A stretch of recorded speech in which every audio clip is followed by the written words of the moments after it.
Bonjour, ici Denis Letendre de jalinis.com en compagnie de Dr. Laurence Desjardins de bereshitsanté.com. Bonjour Laurence. Bonjour Denis. La dernière fois, on parlait de maladies auto-immunes et donc tu nous as promis de nous parler de flore intestinale aujourd'hui en relation entre autres avec les maladies auto-immunes. Donc, quel est le lien, la connexion entre les maladies auto-immunes et la flore intestinale? Voilà, alors effectivement, on va reprendre quelques petits éléments de théorie pour comprendre après la pratique. Oui. Et la flore intestinale, c'est vraiment le terreau des maladies auto-immunes. C'est essentiel de comprendre ça, tout passe quasiment par là. Il y a dans les maladies auto-immunes, je l'avais dit, je pense, un peu une prédisposition génétique, c'est-à-dire qu'il y a des gens qui ont des gènes qu'ils ont hérités de leurs ancêtres, qui les prédisposent à faire certaines maladies auto-immunes, la sclérose en plaques, une polyarthrite rhumatoïde, une hypothyroïdie, mais ils ne vont pas forcément la développer parce que c'est des gènes qui sont muets, qui ne s'expriment pas. Donc la maladie ne se développe pas. Il se trouve qu'on a beaucoup étudié maintenant la flore intestinale, c'est-à-dire les microbes qui sont dans notre intestin. Et on sait qu'il y a des microbes qui nous font du bien, dont on a besoin, et puis il y en a d'autres qui nous font du mal, dont on n'a pas besoin, mais qui parfois se développent.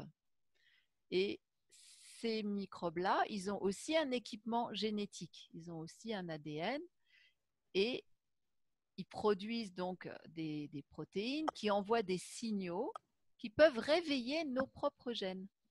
Et donc, ils peuvent réveiller un virus ou une bactérie ou un champignon peut réveiller un gène de quelqu'un qui est prédisposé à faire une maladie auto-immune. Et du coup, la personne va développer la maladie. Ça peut être aussi un virus qu'on attrape de l'extérieur, mais en général, ça se passe au niveau intestinal. Ce qui se passe aussi, c'est que quand on a une flore qui se déséquilibre, c'est-à-dire qu'on a trop de mauvaises bactéries ou de mauvais germes et pas assez des bons, c'est souvent des germes qui sont agressifs et qui vont irriter la paroi intestinale. Ça peut être des champignons, le Candida albicans, c'est connu pour ça, mais aussi d'autres bactéries. Elles produisent des toxines, des choses comme ça qui agressent la paroi et donc ça la rend inflammatoire et ensuite poreuse, c'est-à-dire qu'elle va laisser passer des choses dans le sang qui ne devraient pas passer. Normalement, on laisse passer des toutes petites molécules une fois qu'elles ont été digérées, des acides aminés, des protéines, du glucose, des sucres, des acides gras, des lipides, des graisses. Mais il faut que ça ait été bien bien découpé par la digestion. Alors quand la paroi intestinale est enflammée comme ça, on produit moins d'enzymes et donc du coup on digère moins bien ce qu'on mange. Donc les molécules, au lieu d'être toutes petites, elles restent un peu plus grosses. Au lieu d'être des acides aminés, des protéines, ça va être des peptides. Donc ça va être une molécule un peu plus grosse. Et si l'intestin est poreux, ce petit peptide, il va passer dans le sang et il n'a rien à faire là. On n'est pas fait pour avoir ce genre de choses dans notre sang. Donc on a un système de défense qui s'appelle le système immunitaire qui va produire des anticorps pour aller détruire ces molécules en disant c'est des corps étrangers, ils n'ont rien à faire là, on les détruit.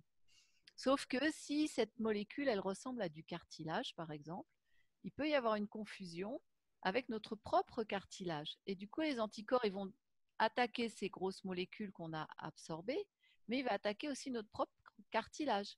Et on peut développer une polyarthrite rhumatoïde, par exemple. Voilà, donc c'est un ensemble de facteurs. Il y a le facteur génétique, il y a l'élément déclenchant, qui est aussi génétique, mais qui vient du système de nos bactéries, de nos champignons, de nos virus. Et puis, il y a ce qu'on mange, comment on le digère et l'état de notre muqueuse intestinale, de notre paroi. Donc, Donc, quand on... Ouais. pardon, ces prédispositions-là, des gènes qui sont dormants, si on peut dire, qui attendent d'être réveillés, est-ce qu'on sait le pourcentage, est-ce que c'est une majorité de gens qui ont des gènes comme ça, qui les prédisposent, ou c'est plutôt rare, si on a une idée quelconque de Bon, normalement, prévalence? il y a sûrement une idée de la prévalence, mais honnêtement, je ne la connais pas. Hmm. Euh, Après, on peut penser qu'il n'y a pas que ça, puisqu'il y a quand même une augmentation pléthorique, par exemple, d'hypothyroïdie auto-immune, si c'était uniquement une prédisposition génétique, il y en aurait toujours eu beaucoup. Or, il y en a plus maintenant qu'autrefois.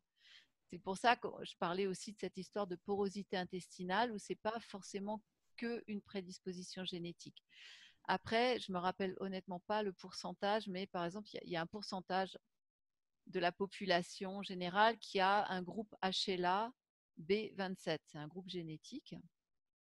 Et les gens qui sont dans ce groupe-là développent plus facilement certaines maladies auto-immunes, comme par exemple la spondylarthrite ankylosante. C'est un facteur qui prédispose.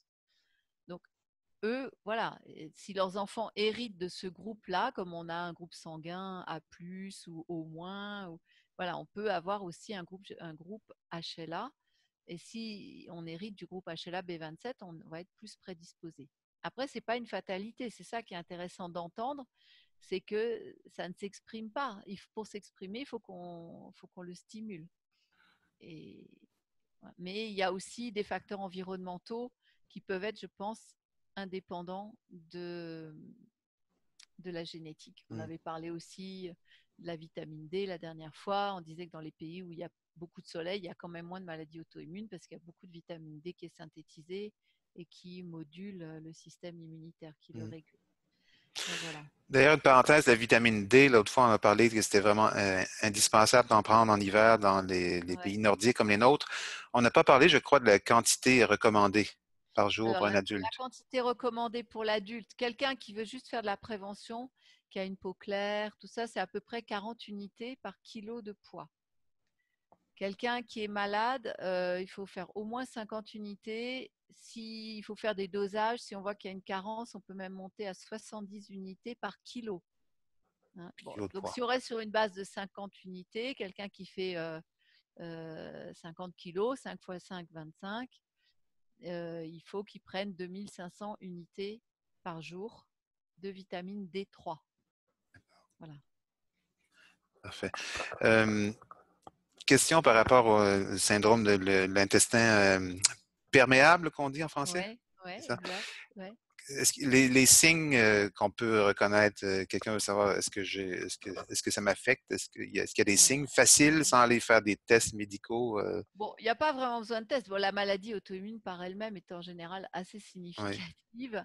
Mais Euh, avant même d'en arriver là, est-ce qu'il y a ouais. des petits Alors, ça peut indicateurs? être. Bon, il y a des gens qui ont un syndrome de l'intestin irritable, hein, qui ont facilement des coliques, qui ont mal au ventre, qui ont des gaz, Bon, ça, c'est déjà un signe il y a une inflammation de la paroi intestinale. Après, il y a des gens qui ont cette porosité sans avoir vraiment de symptômes digestifs proprement dits, mais ils ont souvent soit des allergies, soit des intolérances alimentaires. Quelqu'un qui est intolérant au gluten, donc il y a des tests aujourd'hui qui se font, je ne sais pas au Québec, mais en France, on fait des recherches des amines du gluten et de la caséine, et on voit, selon les taux qu'on trouve dans les urines, s'il y a une maldigestion et un passage dans le sang. Donc, les gens qui sont intolérants au gluten, qui se sentent mieux quand ils l'arrêtent, il y a 9 chances sur 10 qu'ils aient un intestin perméable. Ouais. Et ça, on peut voir des améliorations rapidement en quelques jours, quelques semaines. Quand on arrête le gluten, en général, au bout de 2 semaines déjà, on est beaucoup, beaucoup mieux. Ouais. Après, d'arrêter le gluten, ça ne traite pas complètement la cause de la perméabilité intestinale, mais au moins, il y a moins de symptômes, on se sent mieux en général. Il y a moins d'inflammation, surtout chez les gens qui ont des maladies auto-immunes avec des poussées inflammatoires. Le gluten, la caséine sont très pro-inflammatoires, donc le fait de les arrêter améliore les symptômes. Mais ça ne va pas traiter la cause. Il faut faire plus que ça. On en revient à nos amis bactéries, les gentilles et les moins gentilles, les bonnes et les pas bonnes. Qu'est-ce qu'on peut recommander pour améliorer la santé du système digestif? Voilà. Alors, finalement, c'est assez simple. Hein. On sait ce qui nourrit la mauvaise flore, on dit, hein, les mauvais germes, parce qu'il n'y a pas que les bactéries. Hein. Il peut y avoir des virus, il peut y avoir des champignons. Donc, on sait ce qui les nourrit et on sait ce qui nourrit les bonnes. Et on sait que si on nourrit beaucoup les bonnes, elles vont proliférer et elles vont attaquer les mauvaises, elles vont les éliminer. Donc, il faut nourrir les bonnes bactéries et il faut affamer les mauvaises bactéries ou les mauvais germes. Alors, en gros, ce qui nourrit la mauvaise flore intestinale, c'est essentiellement les sucres complexes, c'est-à-dire les sucres des céréales, des légumineuses, tout ce qui est très amidonné, la pomme de terre, la châtaigne. C'est des aliments. L'amidon, c'est des sucres donc très complexes, c'est-à-dire avec des chaînes très longues. Et pour qu'on puisse l'utiliser, que notre sang puisse en tirer du carburant, de l'énergie, nos cellules, il faut que notre système digestif découpe ces longues chaînes en tout petites particules qui vont donner du glucose. Et c'est ça qui va faire notre carburant. Pour faire ce travail, il faut beaucoup d'enzymes, il y a tout un système. Et l'être humain, il n'est pas vraiment adapté pour digérer beaucoup d'amidon. Donc, qu'est-ce qui va se passer? Les sucres complexes, les longues chaînes vont arriver dans notre intestin grêle, parfois même dans notre côlon, mal digérés. Et là, les champignons, les bactéries viennent finir le travail de digestion. Mais c'est les mauvais, ceux-là. Ils sont bons en petite quantité, ils ont un rôle, en 20%. Mais s'ils dépassent les 20%, ils deviennent des envahisseurs et là, ils commencent à faire des dégâts. Donc, en venant digérer ces sucres qui restent dans notre intestin, ils prolifèrent et ils deviennent très nombreux. Et là, ils commencent à poser des problèmes. Donc, on comprend par déduction, c'est simple, pour les affamés, il faut diminuer, pour quelqu'un qui est en bonne santé, qui ne veut pas avoir de problème ou qui sait qu'il fait partie d'une population à risque, qui a des parents qui ont des maladies auto-immunes, etc., il faut qu'il diminue beaucoup leurs apports de sucre complexe, c'est-à-dire tout ce qui est céréales, donc le pain, les croissants, les gâteaux, les pâtes, les pommes de terre, les frites, les chips. Voilà, les châtaignes, c'est pas quelque chose qu'on mange en grande quantité, mais ça en fait partie. Alors, quelqu'un qui n'est pas malade, ça ne veut pas dire qu'il doit totalement le supprimer, mais il faut quand même beaucoup, beaucoup les réduire. Après, quelqu'un qui est malade, qui a une maladie auto-immune, c'est recommandé de vraiment les arrêter complètement pour pouvoir guérir. Et parallèlement à ça, il faut nourrir les bonnes bactéries, les bons germes qui, quand ils vont devenir nombreux, vont aussi lutter contre ceux dont on ne veut pas, contre les envahisseurs. Et pour les nourrir, on sait ce qui les nourrit. Ce sont les fibres douces qu'on trouve dans les verdures et dans les fruits essentiellement. Donc, il faut manger beaucoup de fruits et beaucoup de verdures pour alimenter cette bonne flore. Les smoothies, entre autres. Alors voilà, c'est vrai qu'on n'est pas, ça correspond à notre physiologie. Hein. Les fruits, c'est des sucres simples. On a un peu approximativement la physiologie des grands singes, sauf qu'on n'est pas des singes dans la forêt, on ne va pas toute la journée manger des feuilles, les mâcher longuement pour en tirer tout le bénéfice. Donc, on a trouvé une solution que je trouve moi très intéressante et très efficace dans le traitement de ces maladies, c'est de les mixer. Alors, mixer des verdures, c'est pas terrible au goût. Donc, pour adoucir le goût et augmenter aussi et avoir un apport calorique intéressant, on les mixe avec des fruits. Donc, les fruits vont en grande partie remplacer les céréales parce que ça, c'est aussi un apport énergétique, c'est aussi des sucres simples. Donc, on mixe fruits, verdures douces et c'est-à-dire qu'un goût pas trop fort avec un peu d'eau. En plus, le fait que ce soit qu'il y ait les fibres des verdures avec les fruits, ça évite que le sucre monte trop vite dans le sang, qu'on ait des phénomènes d'hyper et d'hypoglycémie. Ça le distille lentement, comme le font les sucres dits lents des céréales. Donc, c'est tout bénéfice. En plus, c'est cru, c'est plein de vitamines, d'antioxydants. Dans les verdures, il y a de la chlorophylle qui purifie aussi l'intestin. Il y a beaucoup de protéines sous une forme très assimilable. Il y a des acides gras sous une forme assimilable. Donc, on se fait que du bien. C'est un peu l'aliment parfait. Voilà. Parfois, on entend dire qu'il vaut mieux manger les légumes séparément des fruits. Alors, Pas en même temps. Par contre, quand on fait des smoothies, c'est pas la même chose. ouais. Alors, Ça dépend de quels légumes on parle, mais les verdures, c'est des fibres douces, ça va pas interagir, ça n'empêchera pas la digestion des fruits. Là où il faut être vraiment vigilant, c'est avec le gras, parce que l'association de gras avec les fruits, le gras, comme c'est très long à digérer, ça ralentit beaucoup la digestion et les fruits vont fermenter. Et là, du coup, qui dit fermentation dit moisissure, champignons, etc. Et donc, à nouveau, développement de germes inopportuns dont on ne veut pas. Voilà. Donc, avec les verdures, il n'y a aucun problème. Au contraire, ça se complète parfaitement.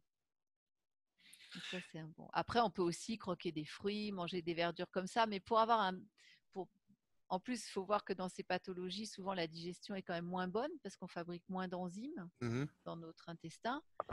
Le fait de que ce soit mixé, réduit à très très très très fin, ça va permettre de mieux assimiler aussi les nutriments qu'il y a dans les verdures et dans les fruits. Donc c'est pas obligatoire, mais ça optimise l'assimilation. Et en même temps, on garde les fibres, ce qui n'est pas le cas dans les jus. Les jus sont intéressants pour régénérer les cellules, pour avoir un apport massif de nutriments qui vont directement dans les cellules. Les fibres sont intéressantes pour nourrir une flore saine et bienfaisante. Mhm. Voilà. Et je pense que tu avais des suggestions de recettes de préparation pour, entre autres, un smoothie et aussi autre chose de fermentation. Oui. Alors, pour les smoothies, je peux donner un petit exemple assez classique. On peut mettre une banane. En général, on met 3 fruits. Alors, soit 3 fruits différents, soit 2 fruits différents, soit 3 identiques selon nos goûts. Alors, la banane, c'est quand même un peu amidonné, donc il faut qu'elle soit bien mûre. Il ne faut pas mettre des bananes vertes ou qui collent. Mais une banane bien mûre avec deux poires, par exemple, ça, c'est un mélange qui va très bien ensemble. On met une belle poignée de feuilles d'épinards et on met une tasse d'eau, 250 millilitres d'eau. Si on veut que ce soit un peu plus sucré, on peut mettre une date ou deux avec. On peut mettre un peu de vanille, un peu de cannelle ou un peu de poudre de caroube pour donner un goût chocolaté. Voilà, il peut y avoir des petits plus comme ça qui améliorent le goût. On mixe ça et on le boit tranquillement à la paille ou comme ça, lentement, pas trop rapidement. Et en général, ça fait entre 700 et 800 millilitres. Donc, ça remplace un repas. On le prend comme petit déjeuner ou comme dîner. Voilà. Ça, c'est une idée basique de recette. On peut faire aussi banane fruits rouges. On peut faire aussi, quand c'est la saison, des mangues ou des ananas. Il y a les kakis aussi, là, en hiver, hein, les fruits oranges. On enlève le noyau qui est dedans. On met 2, 3 kakis avec de la mâche, par exemple, qui est une salade très douce, mais bien verte. euh, et toujours une tasse d'eau pour ralentir aussi l'absorption du sucre. Et c'est très très bon, hein. Et c'est des verdures qui n'ont pas un goût trop fort. Et en général, on se sent bien quand on a mangé ça. Si on a encore faim après, on peut croquer des fruits derrière. Mais c'est bien de commencer par le. Et il faut mettre une belle poignée de verdure. Voilà, la dose, c'est une grosse poignée. Pour le liquide, tu utilises ou recommandes toujours l'eau plutôt Oui, qu'une boisson de lait de riz ou d'amande. ouais. En plus, c'est du gras, ça va pas bien se mélanger. On peut mettre à la limite de l'eau de coco fraîche si on veut. Ça va bien avec. Ça apporte en plus des minéraux, des électrolytes. Mais ouais, lait d'amande, tout ça. Lait de riz, pas, parce que le riz, c'est très riche en amidon, donc c'est pas conseillé dans ce genre de pathologie. Voilà. Soya, le lait de soya. Qu'est-ce que Pareil, tu le en penses? soja, c'est une légumineuse. Oui. Il y a aussi beaucoup d'amidon. C'est très acidifiant. Je suis pas très fan du Stéphane. lait de soja. Après, si on veut boire des laits végétaux, mais pas avec le smoothie, mais dans d'autres boissons, Oui. le lait d'amande, je trouve que c'est intéressant parce que il y a beaucoup de magnésium, calcium, etc. C'est bien assimilé. Le lait de coco aussi, c'est pas mal. Ça, en plus, dans la coco, il y a l'acide caprylique qui détruit les champignons. Mm. Donc voilà, on peut prendre des boissons comme ça, mais pas trop mélangées dans le smoothie. Mm. Est-ce qu'on a le temps, le chronomètre avance, est-ce qu'on a le temps de parler de fermentation aujourd'hui? Alors, combien de temps il nous reste? À peu près une minute. Ça va être juste peut-être. Voilà, en 2 mots, on peut dire que les lactofermentations, c'est des légumes donc qui sont fermentés en anaérobie. En général, c'est du chou, c'est celui qui est le plus connu, c'est la choucroute. Et l'intérêt de ces lactofermentations, c'est qu'elles amènent des prébiotiques, c'est-à-dire des choses qui vont nourrir les bons germes. Elles amènent des bactéries qui sont des bonnes bactéries, des lactobacilles, qui fabriquent des substances comme le butyrate qui détruit les champignons, par exemple, ou les mauvaises bactéries. Voilà, il faut les manger crus. Donc, pas ceux qui sont dans les bocaux pasteurisés, parce que là, ça a été chauffé, donc il n'y a plus les bactéries. Et ça fait vraiment partie du protocole thérapeutique des maladies auto-immunes. Ça réensemence la flore et ça, en plus, c'est très antioxydant.